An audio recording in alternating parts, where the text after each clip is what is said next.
Hello guys, आप सब कैसे हैं। आशा करते हैं आप सब ठीक होंगे। आज का नई कहानी है भाग्य विधाता। जो अपने भाग को कोसने वाले लोग हैं, इस कहानी को एक बार ज़रूर सुने।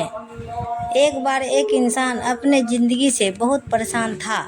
वह हर समय अपने आप को कोसता रहता था कि क्या ज़िंदगी मिली है मुझे, क्या जीवन है। हर परेशानी मेरे साथ ही है, हर दुख मुझे ही आकर घेरता है, हर झंझट मेरे ही सर पर पड़ती है।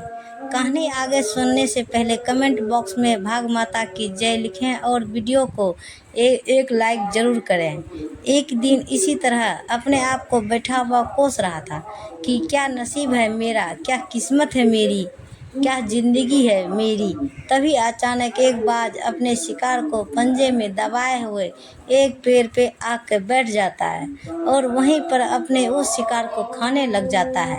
यह परेशान आदमी जब उस बाज को देखता है तो कहने लगता है कि क्या ज़िंदगी है इसकी, क्या जीवन जी रहा है। मज़े ना इस खाने की चिंता, ना पीने की, ना पहनने की और ना ही परिवार की। शिकार करता है और मस्त खुली हवा में कभी इधर घूमता है, कभी उधर घूमता है, सारे दिन आसमान में उड़ता रहता है। असल ज़िंदगी तो यही है, जीवन तो यह जी रहा है। और फिर वह आसमान की तरफ देखकर ज़ोर ज़ोर से चिल्लाता है कि काश मैं भी एक बाज होता तो मुझे भी कोई दुख ना होता, मुझे भी कोई परेशान ना होती। काश मैं एक बाज होता। जब वह 2 से 3 बार ज़ोर ज़ोर से चिल्लाता है तो काश मैं एक बाज होता तो मुझे भी कोई दुख न होता, मुझे भी कोई परेशानी ना होती। तो अचानक आसमान में बिजली कड़कने लग जाती है और आसमान से आवाज़ आती है कि हे इंसान, क्या यह हमने सच सुना है कि तू हमारी दी हुई ज़िंदगी से परेशान है और तू एक बाज बनना चाहता है। तो इस आकाशवाणी को सुनकर यह इंसान हैरान रह जाता है और आसमान की तरफ देखकर कहता है कि हाँ, मैं सच में अपनी ज़िंदगी से बहुत परेशान हूँ, क्योंकि हर परेशानी मेरे साथ ही है, हर दुख मुझे ही है, हर तकलीफ मेरे ही साथ है। तो आसमान से फिर आवाज़ आती है कि हे इंसान, एक बार फिर सोच लो, हमने तुझे बड़ी प्यारी ज़िंदगी दी है, लेकिन अगर फिर भी तू चाहता है कि हम तुझे बाज बना दे तो हम तुझे बाज बना देंगे। लेकिन अगर एक बार हमने तुझे बाज बना दिया तो फिर हम तुम्हें बाज से इंसान दोबारा नहीं बनाएंगे। तो यह आदमी तुरंत जवाब देता है कि मैंने अच्छी तरह से सोच लिया है कि मुझे बाज ही बनना है, और एक बार बाज बनने के बाद मैं दोबारा कभी नहीं कहूँगा कि मुझे इंसान बनना है। तभी ऊपर से आवाज़ आती है कि जैसा तुम्हारी इच्छा, और वह इंसान बन जाता है। बाज बनते ही वह इंसान खुली हवा में उड़ने लगता है। कभी उड़ता हुआ इधर चला जाता है, कभी उड़ता हुआ उधर चला जाता है और सोचता है कि क्या मज़े की ज़िंदगी है। असल ज़िंदगी तो यही है ना, कोई चिंता ना, कोई परेशानी ना, कोई डर ना। वह सारा दिन ऊंचे आसमान में उड़ता रहता है। 2-3 मिनट पंख मारता है, उसके बाद पंख मारना बंद कर देता है और लंबे समय तक हवाओं में तैरता रहता है। इसी तरह हवाओं में तैरते हुए शाम का समय नज़दीक आ जाता है। तो वह सोचता है कि मेरे पास रहने का एक ठिकाना भी होना चाहिए जहाँ मैं रात में आराम कर सकूं। तो यह सोचकर वह छोटी छोटी लकड़ियाँ इकट्ठा करने लग जाता है और एक ऊंचे पेड़ पर अपना घोंसला बनाने लग जाता है। एक एक लकड़ियाँ इकट्ठा करके वह अपने लिए एक सुंदर सा घोंसला तैयार कर लेता है और रात में उसी में सो जाता है और सोचता है कि सुबह उठकर शिकार भी करूँगा और सुबह उठकर फिर से मौज मस्ती भी करेंगे, खुली हवा में उड़ेंगे। सुबह होते ही वह शिकार की तलाश में निकल पड़ता है। हवा में उड़ता रहता है, ऊपर से जाकर देखता है कि कहीं ज़मीन में मुझे कोई शिकार नज़र आए तो मैं तुरंत जाकर उसे दबोच लूँ और वहीं पर खा लूँ। लेकिन उसे कोई शिकार नज़र नहीं आता है। काफ़ी समय बीत जाता है तो वह लगातार ऊंचाई से शिकार को ढूंढता रहता है, लेकिन उसे कोई शिकार नहीं मिलता है। फिर पास एक जंगल होता है, यह उस जंगल में चला जाता है, यह सोचकर कि शायद वहाँ कोई अच्छा सा शिकार मेरे हाथ आ जाए। यह जंगल के ऊपर उड़कर शिकार को ढूंढता रहता है। जंगल के अंदर जाकर भी शिकार को ढूंढता रहता है, लेकिन उससे वहाँ भी कोई शिकार नहीं मिलता है। शाम का समय नज़दीक आ जाता है तो मायूस होकर वापस अपने घोंसले की तरफ लौट रहा था होता है कि रास्ते में भयानक थक कर एक पेड़ के ऊपर बैठ जाता है। जब यह उस पेड़ के ऊपर बैठा होता है तो उसकी नज़र एक बीमार चिड़िया पर पड़ती है जो कि लो अवस्था में होती है। यह तुरंत जाकर उसे दबोच लेता है, उसके पंख निकाल कर अलग कर देता है और उसे खा जाता है। उस चिड़िया को खाने के बाद वह अपने घोंसले की तरफ उड़ जाता है और रास्ते में सोचता है कि चलो बीमार चिड़िया ही सही, लेकिन कुछ तो खाने को मिला। वह अपने घोंसले पर पहुंचकर आराम करने लगता है और सोचता है, सुबह एक अच्छा सा शिकार पकड़ूं और अपनी भूख मिटा लूँगा। जैसे ही सुबह का प्रकाश होता है यह निकल पड़ता है अपने शिकार की तलाश में। हवा में उड़ता रहता है, लेकिन आज फिर कोई शिकार उसके हाथ नहीं आता है। काफ़ी समय बीत जाता है। यह ऊंचाइयों पर जाकर अपनी तेज नज़रों से शिकार को ढूंढने की पूरी कोशिश करता है, लेकिन उसे कोई भी शिकार नज़र नहीं आता। फिर यह पास के उस जंगल की तरफ चला जाता है, लेकिन इसे वहाँ भी कोई शिकार नहीं मिलता है। इसी प्रकार पूरे दिन उड़ते उड़ते शाम का समय नज़दीक आ जाता है तो यह निराश होकर वापस लौटने लगता है और रास्ते में एक पेड़ पर आकर बैठ जाता है। सोचता है कि शायद आज फिर कोई बीमार चिड़िया मेरे इंतज़ार कर रही होगी, लेकिन हर बार किस्मत मेहरबान थोड़ी होती है। आज इसे कोई बीमार चिड़िया नहीं मिलती है। यह थक हार कर वापस अपने घोंसले की तरफ चल पड़ता है और घोंसले पे पहुंचकर भूखा प्यासा ही सो जाता है। कल सुबह एक बड़ा सा शिकार पकड़ूंगा और आज की भूख भी मिटा लूँगा।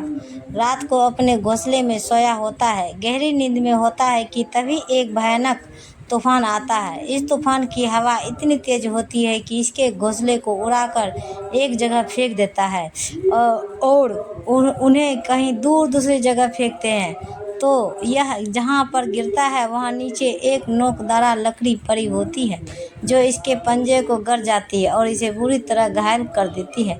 तूफान के रुकने के बाद बारिश शुरू हो जाती है। तेज़ बारिश होती रहती है, पर यह किसी तरह से पेड़ों के नीचे छुपकर बैठा रहता है। बड़ी मुश्किल से इसकी रात कटती है। जब सुबह होती है तो बारिश रुक जाती है। बारिश के रुकते ही चारों तरफ खुशियाँ छा जाती है, चारों तरफ हरियाली छा जाती है। नदियाँ और झरने तेज़ी से बहने लगते हैं। सब कुछ फिर पहले के जैसा हो जाता है, लेकिन यह बाज अब पहले के जैसा नहीं रहा। इसका पाँव बुरी तरह घायल हो चुका है। इसके पंजे में जो लकड़ी लगी थी उसकी वजह से इसका पंजा बुरी तरह क्षत विक्षत हो गया है। और मैं आपको बता दूं कि बाज का जो पंजा होता है वह उसके शिकार को पकड़ने के लिए सबसे ज़रूरी होता है, क्योंकि बाज अपने पंजों से ही अपने शिकार को पकड़ता है, दबोचता होता है और फिर अपनी चोंच के माध्यम से नोच नोच कर खाता है। लेकिन अब इस बाज का पंजा बुरी तरह से घायल हो चुका था और वह पिछले 2 दिनों से भूखा भी था। यह शिकार की खोज में थोड़ा सा उड़ता है कि शायद फिर कहीं कोई बीमार चिड़िया इसे मिल जाए, लेकिन कहाँ बार बार कोई बीमार चिड़िया मिलने वाली थी। वह कुछ देर तक उड़ता है, लेकिन फिर भूख और दर्द के मारे थक कर एक पेड़ पर आकर बैठ जाता है।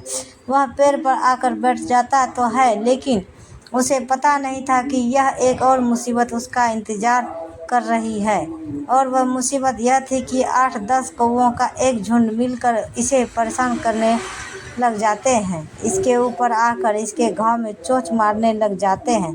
उन्हें भी पता चल जाता है कि यह बाज घायल है और भूख की वजह से कमज़ोर भी है। यह बाज उनसे बचने के लिए थोड़ा सा उड़ता है और फिर जाकर बैठ जाता है। उनसे पीछा छुड़ाने का प्रयास करता है, लेकिन वह फिर इसके पीछे आ जाता है तो यह फिर उड़कर थोड़ी दूर चला जाता है, लेकिन वह इसका पीछा नहीं छोड़ते और बार बार इसके पास आकर इसे परेशान करते हैं। कौवे अक्सर बाज के साथ ऐसा करते हैं, लेकिन फिर बाज भी उनके साथ एक खेल खेलता है। जब कौवों को झुंड बाज को परेशान करता है और उनका पीछा नहीं छोड़ता तो बाज हवा में सीधी उड़ान भरने लग जाता है। वह तेज़ी से सीधा ऊपर की ओर उड़ने लग जाता है। कौवे भी उसके पीछे उड़ते हैं, लेकिन कुछ देर तक उड़ने के बाद कौवे ऐसी ऊंचाई पहुंच जाते हैं जहां पर उन्हें ठीक से ऑक्सीजन मिलनी बंद हो जाती है। उनका दम घुटने लग जाता है, उनकी सांस रुकने लग जाती है, तो फिर वह वहाँ से ऊपर नहीं जा पाते। पर क्यों? बाघ को बादलों से भी ऊपर उड़ सकता है, इसलिए वह तो ऊपर चला जाता है, लेकिन कौवा वहाँ से ऊपर नहीं जा पाते और वो नीचे आने लगते हैं। तो ऐसे तरीके से बाज उनसे अपना पीछा छुड़ा लेता है, लेकिन ऐसा करने के लिए इतनी ऊंची उड़ान भरने के लिए इस बाज के पास उतनी ताकत नहीं थी, क्योंकि यह भूखा भी था और घायल भी था। तो यह उड़ता और थोड़ी सी दूर जाकर बैठ जाता और कौवे फिर आकर इसे प्रसन्न करने लग जाते। इसी तरह भूख और घायल हालात में एक दिन गुजर जाता है, दूसरा दिन गुजर जाता है, तीसरा दिन गुजर जाता है, लेकिन इस बाज की हालत में कोई सुधार नहीं हो रहा था। वह बात से बदतर होती जा रही थी। चौथे दिन जब यह बिल्कुल खत्म होने पर आ जाता है, तो इसके अंदर बिल्कुल ताकत नहीं बचती और इसका शरीर इसका साथ छोड़ने लगता है। तो यह किसी तरीके से उड़कर पास ही इंसान की एक हॉस्पिटल होती है, उसी छत पर आकर बैठ जाता है और वहां से आने जाने वाले मरीजों को देखता है और अपने आप से कहता है कि काश आज मैं एक इंसान होता तो ऐसे छोटे मोटे जख्मों को हॉस्पिटल से इलाज करवा लेता। यह किसी को बता देता कि मैं भूखा हूँ, परेशान हूँ, मेरे साथ यह परेशानी है, लेकिन आज मैं एक ऐसा बेजुबान परिंदा हूँ जो किसी से कुछ नहीं कह सकता, किसी को अपना दुख नहीं बता सकता, किसी से कोई मदद नहीं मांग सकता। यही बात सोच सोच कर वह उसी छत पे अपना दम तोड़ देता है। वह अपनी जान की कुर्बानी तो दे जाता है, लेकिन साथ ही साथ हमें यह सीख भी दे जाता है कि आपको जैसा बनाया है, आप जैसे भी हो उसी में खुश रहो और आप उसी में अपना सर्वश्रेष्ठ करने का प्रयास करते रहो। दोस्तों, यह कहानी तो काल्पनिक है, लेकिन हमें जीवन का एक बहुत ही महत्वपूर्ण नियम सिखा कर जाती है। समय से पहले और भाग से अधिक कभी किसी को कुछ नहीं मिलता। तो गाइस, ये कहानी सुनने में आपको कैसा लगा कमेंट में हमें बताएं और ऐसे ही वीडियो देखने के लिए हमारे चैनल को सब्सक्राइब करें और वीडियो को लाइक ज़रूर करें। धन्यवाद। तो गाइस, मिलते हैं अगले वीडियो के साथ, तब तक बाय बाय गाइस।